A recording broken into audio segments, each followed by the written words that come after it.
Hello, listeners. This is Kat, and welcome back to Put Your Hands Up Podfics. This will be the continuation of Verdant Revolution. This will be Part 17, Chapter 16, entitled Abyss of Truth. Aizawa Shota was a contradiction of a man. He wanted to do nothing more than sleep, and yet he worked 2 jobs that allowed him maybe the sporadic hour here and there. He had seen so much, stopped so many types of criminals. Strangers would see a sleepy, grouchy hobo, and those that knew him would agree with that assessment. But those that knew him also knew that he was so much more than just a cynic. That was why, when Detective Tsukauchi had directed him to Midoriya Izuku for information in his current investigation, he thought that he had been messing with him. Sure, the kid set off alarm bells in his head, and sure, there was something preternatural with how the kid moved and behaved, but Aizawa simply didn't see how the kid could be any help with his investigation. He may be smart, and he might be one of the best damn analysts that the department had access to, but he had no information, nothing for Midoriya to analyze. He was looking for information, and even the best can't make something out of nothing. And yet, Aizawa found himself rubbing his hands together in the lobby of Moonlit Industries at 2 a.m. Initially, he had been skeptical of the detective, but when he realized that he was being serious, he figured he had nothing to lose from speaking with the kid.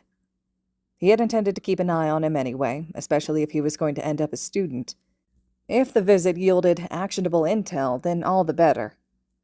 The detective told him that Midoriya hardly slept, so he hadn't been too worried about potentially waking him up. But when Midoriya entered the lobby, he changed his mind.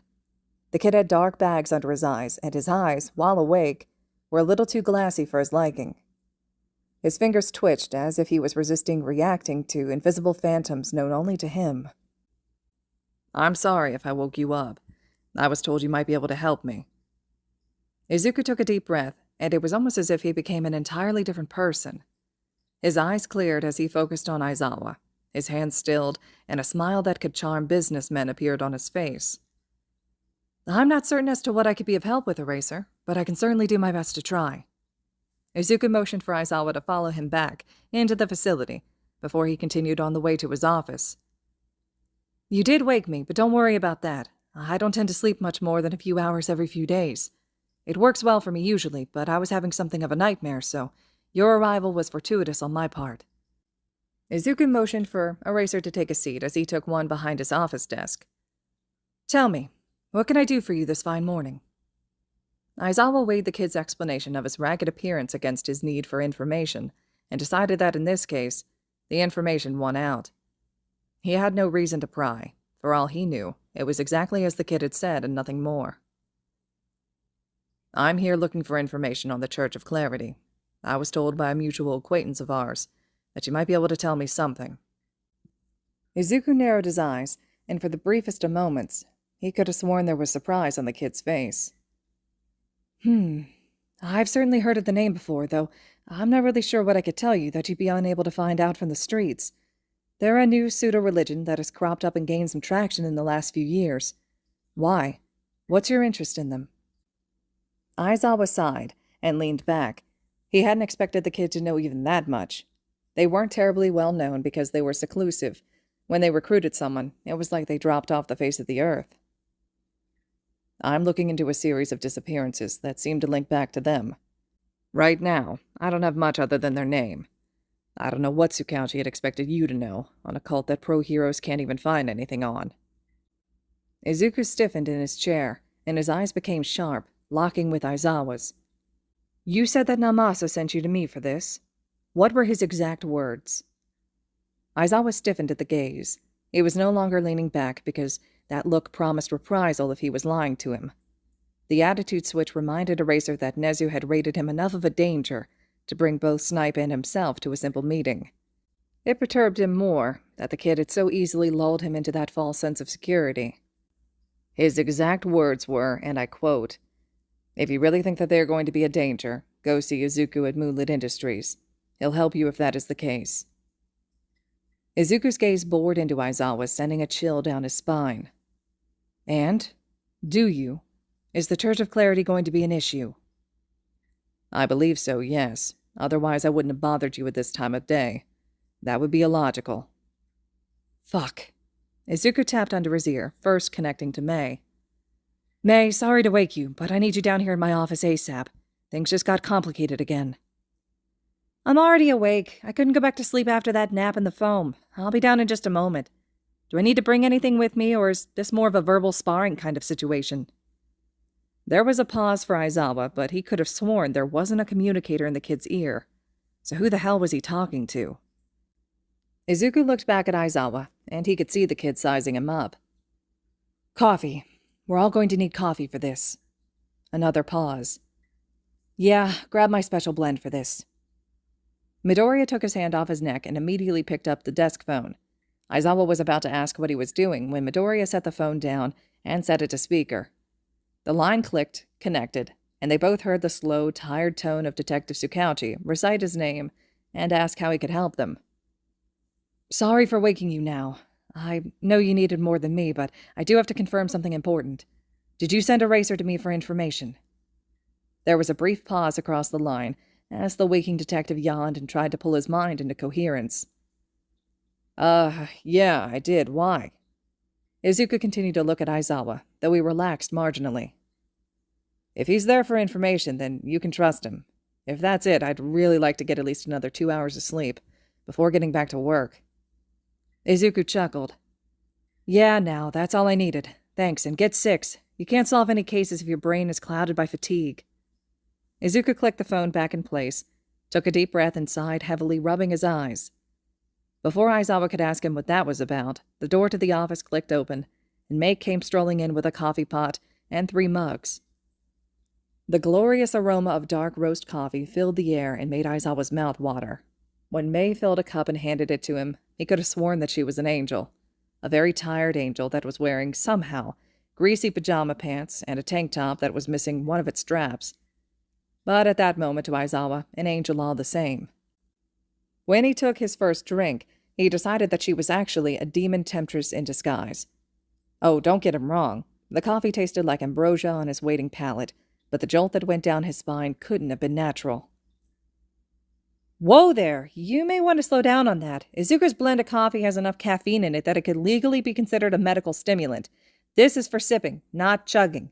Unless, of course, you want to be wired for the next several weeks. Hatsume took her own and sat down in the other seat across from Izuku before sipping at her own drink. While Aizawa sipped on his drink, he was now subjected to both of the teenagers analyzing him. What's this about? Izuku spoke now to May, though his gaze never left Aizawa's face. He came for information. Now vouch for him. What do you think? Eraser watched Hatsume's eyebrows furrow.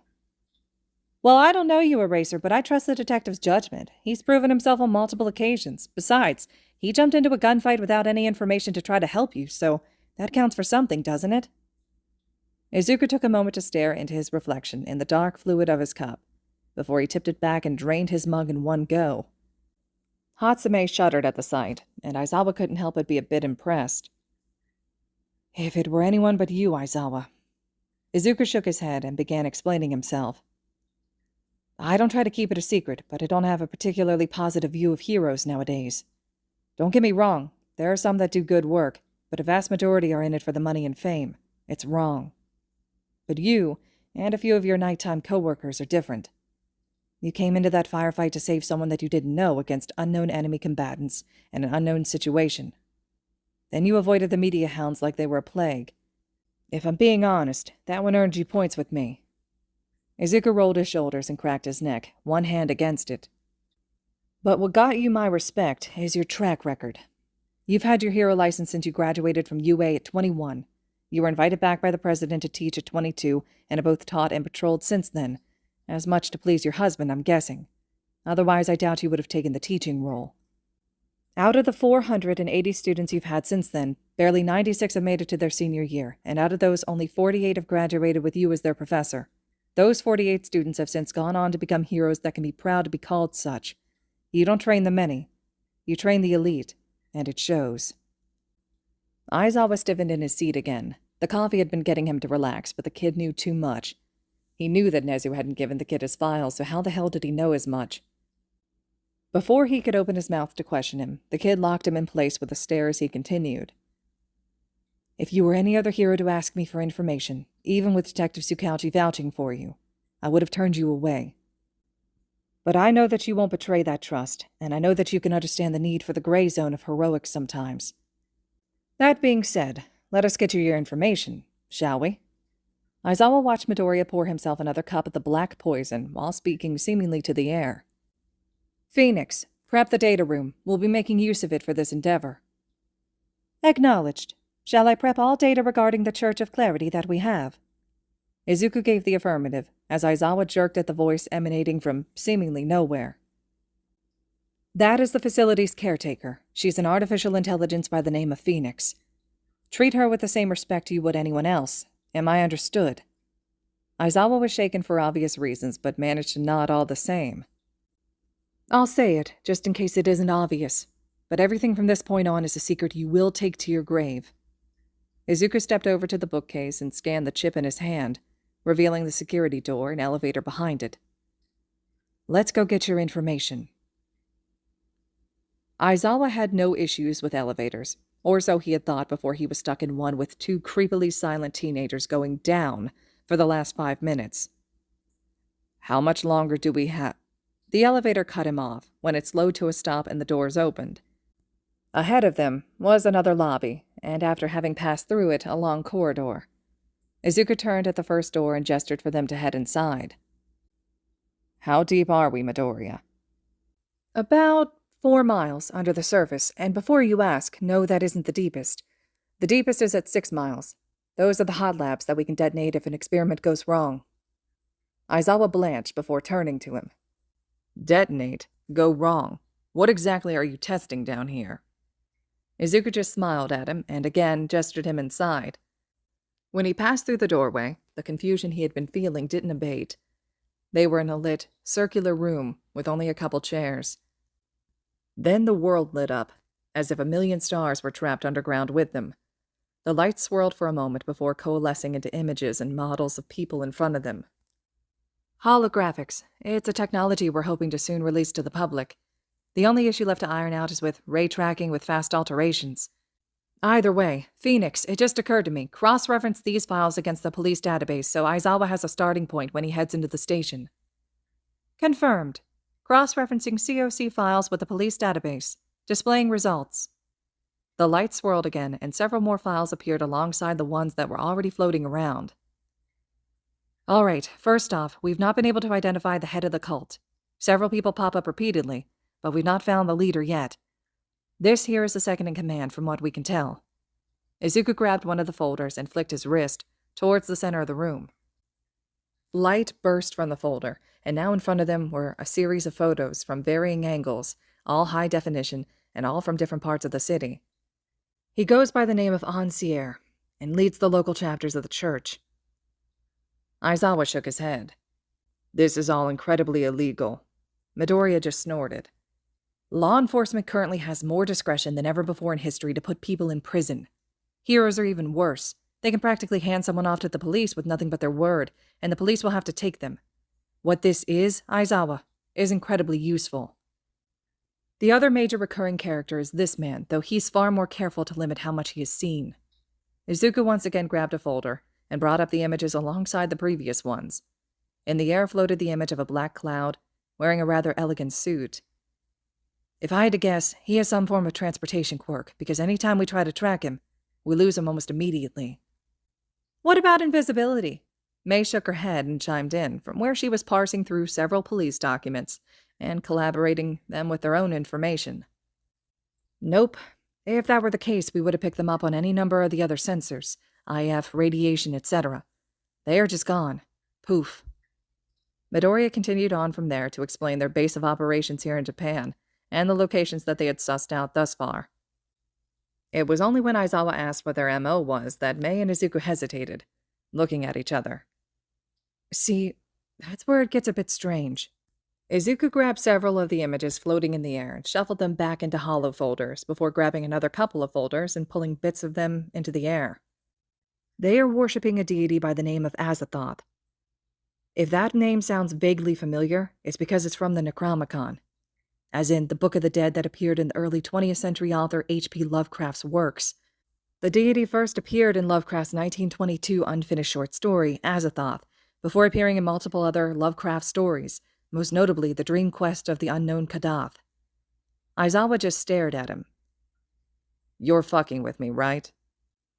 How can anyone buy into the stories of a dead man from that long ago as real deities? It's illogical."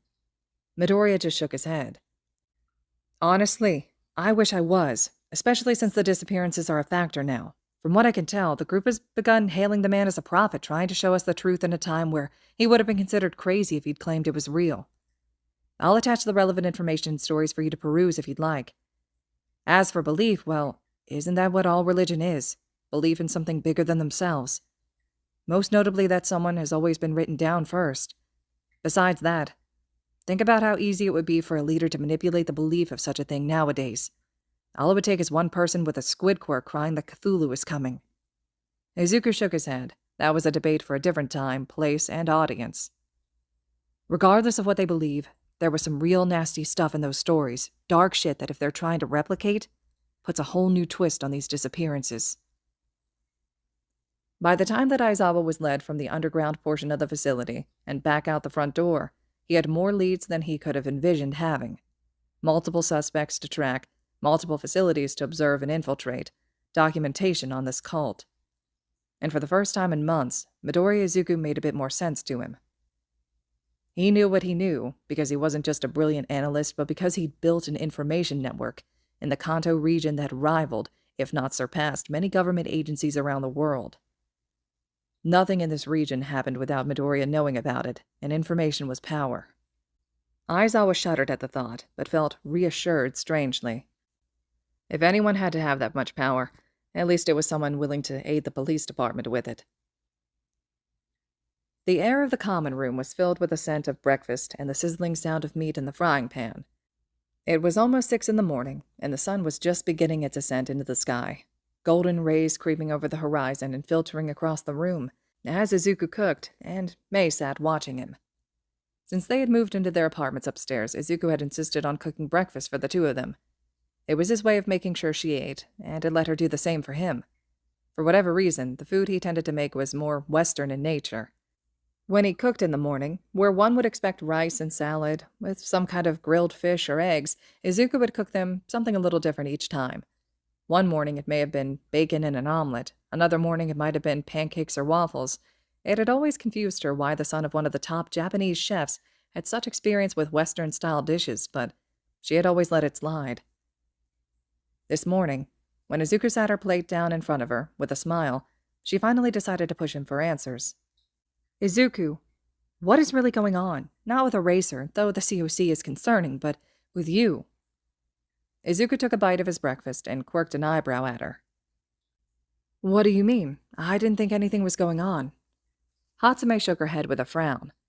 "Don't give me that. You may have been able to hide it from Aizawa, but you can't hide it from me. Your hands were shaking when I gave you your coffee. You chugged the cup of that poison you call a blend. You don't ever do that unless something is bothering you. Besides that, do you think I don't hear you at night? The walls aren't thin, but I can still hear it when you wake up screaming. Please, Izuku, talk to me. I can't help you if you don't." Izuku gave Mei a look now that scared her to the core. It was a mixture of self-loathing, hatred, fear, paranoia, and then finally, resignation. His eyes held a deep sorrow, the seas of emerald glassing over, as if seeing something far away from him. He sighed and then stood, walked to the counter, pulled a bottle of bourbon from the cabinet.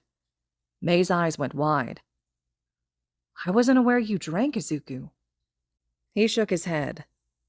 "I don't. I use it for cooking. Its smoky vanilla flavor pairs nicely with a good number of ingredients." Izuku pulled a glass from another cabinet and poured a small amount in the bottom of it, before capping the bottle and putting it away, and sitting back down with the glass. "But if I'm going to talk about this, I could use a drink right now. Hell, I don't even know if you'll believe me.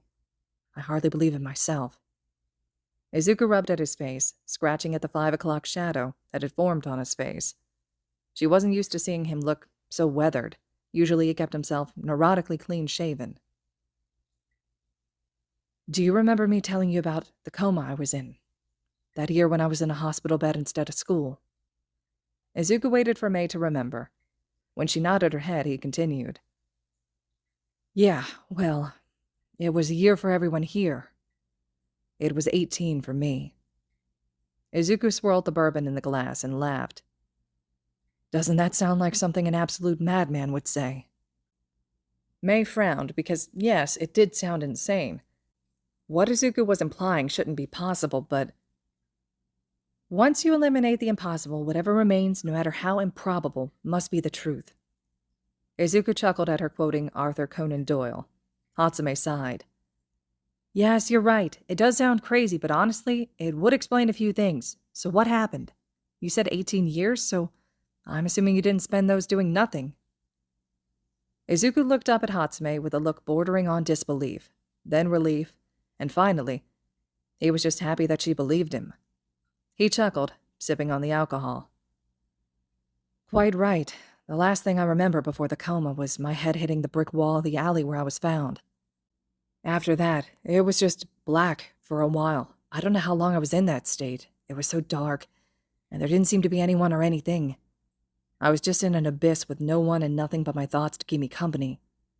It seemed like an eternity, and at the same time like an instant when I woke up. Izuku could still see it, feel it, the feeling of rocks and branches poking into his skin, the feeling of the dappled sunlight shining through the canopy above him. The smell of sap and foliage thick in the air, as if a heavy rain had come through and drug up the smells of the earth. I woke up in a forest. I had no idea where I was. How did I end up in a forest after all? I wandered for hours before I found a road. I followed it and ended up in a village. The church orphanage there took me in, and it's where I lived for the next 8 years. It was funny. I was 14 when the attack happened, but for some reason, I woke up a kid again. 5 or 6 by the sisters' estimates. They were such kind women. Izuku's eyes went blurry for May, and she realized he had been holding back tears. What happened to them? Izuku looked up with a haunted expression, so much loss and misery in his eyes. I was out in the forest one day with a friend of mine. We were training to be soldiers. We wanted to guard the village, protect our friends and families. Even after waking up at an entirely different time and place, I still couldn't break out of the hero mindset. He shook his head. He had been so naive back then, too willing to see only good and nothing bad. We could hear the bells start tolling that signaled an attack, but by the time we got back it was already too late. The entire village had been burnt to the ground, May. Buildings, fields, people. Everything flammable had been lit on fire by the Furian raiding party. We got back to the church just in time for the roof to collapse. If anyone had still been alive in the church, then the roof collapse would have put them out of their misery. Izuku could taste the air, the wood smoke mixed with the acrid taste of charred human flesh. He could see the people run down in the streets, could still hear the gurgling sound the ones that were still alive made as they tried to pull their burnt and mutilated bodies to their final resting place. He felt May's hand wrap around his own on the table and took another drink of the alcohol to wash the taste of his memories out of his mouth. Our country's soldiers found us there the next morning, a young boy barely 14, holding on to another boy just younger than him. We were the only survivors from our village. May had known that Izuku had seen things, but she had never imagined it would be as bad as this. It was one thing to be part of a villain attack. It was something else entirely, to be one of the only survivors from an attack. I decided to join up after that, went through training and was offered officer's training. I went through that and was brought in for special forces training. Finally, I was assigned to a unit by the name of the Black Cats. Hatsume's eyes went wide. The cat on the moon emblem you insisted on having on your hero gear. Izuku nodded grimly. It was our unit emblem. There were 12 of us in the unit. Our commander, myself as her second-in-command, our operations sergeant, our intelligence sergeant, 2 weapons sergeants, 2 communications, 2 medical, and 2 engineering sergeants. We saw a lot of combat. The Furian and Osmian empires were the 2 major powers on the continent, and it showed. The war lasted years, and they threw everything they had at us. First it was chemical weapons, and then, when that stopped working, biological ones. We eventually lost the war, but the Black Cats never stopped fighting. We formed a resistance of sorts, tried to help people, tried to fight back against the sheer barbarity that was shown to the Osmian citizens. Eventually, the resistance found an old facility out in the mountains. We moved our base of operations there and discovered several interesting tidbits. The first was the facility's name, Elysium. We thought it strange until we found their research data. Its research was from one of the lost eras. They'd been experimenting with the ability to open a gateway to different worlds. Project Salvation, as they called it. They had almost succeeded before the facility was shut down. We decided to evacuate as many Osmians as we could rescue to a different world. We ran dozens of operations and worked with dozens of different projects at the same time, desperately trying to give us an edge. The genetic research data that was left behind was incredibly useful for that. All of us left underwent extensive genetic rewrites. In the end, we succeeded. We got the civilians out. But in the end, only 3 black cats got to see what we fought for. Izuku was almost finished the glass, but still, Mei could see the tension in him. It was taking everything in him not to break it in his hand. What was it like on the other side? Izuku laughed now, a disparaging sound of self-hatred. I couldn't tell you. I detonated the facility's reactors, so that no one could follow them through. Mei blanched as she realized what he was insinuating, that his last moments in that world had been inside of an explosion. She hadn't meant to, but she whispered in horror. That's why you were so careful with the reactor. Izuku nodded his head slowly. The one in our underground could take out a solid chunk of the Kanto region. I detonated 3 of them. There should be nothing left of that mountain range now but ash and the angry tears of Furry and High Command. Mei leaned back for a moment, before shaking her head in awe. You're a hero to all those people, Izuku. You saved all of them. Izuku shook his head angrily, before downing what was left in his glass and standing. As he walked towards the stairs to the residential level, he said, I'm no hero, Mei. I'm just a killer. The real heroes are the ones I walked beside, that didn't make it through the gate. It took Mei a long moment to process everything she'd been told, and when she did, she looked sadly at Izuku's plate of food that was untouched. It was then that a passage from an old fantasy novel she'd read popped into her head. She hadn't understood it when she'd read it, not fully, not its deeper meaning. Now she did, and she whispered it to the sun as it crept up for all to see. 10 spears go to battle and 9 shatter. War didn't forge the one that remained. No, it identified the one that wouldn't break. All right, listeners, this concludes Chapter 16 of Verdant Revolution. A bit longer of a chapter this time. I thought this one was so packed with so much stuff for us this time. We got a lot more information about Izuku's past, right, while he was in the coma, so we get a little bit more going on there, some more details, and we also get Eraser being brought into things as well, so I thought the inclusion there was really good. Let me know your thoughts and reactions to this one. I'm desperately eager to hear what you thought. Drop it in the comments below. And as always, thank you all so much for listening.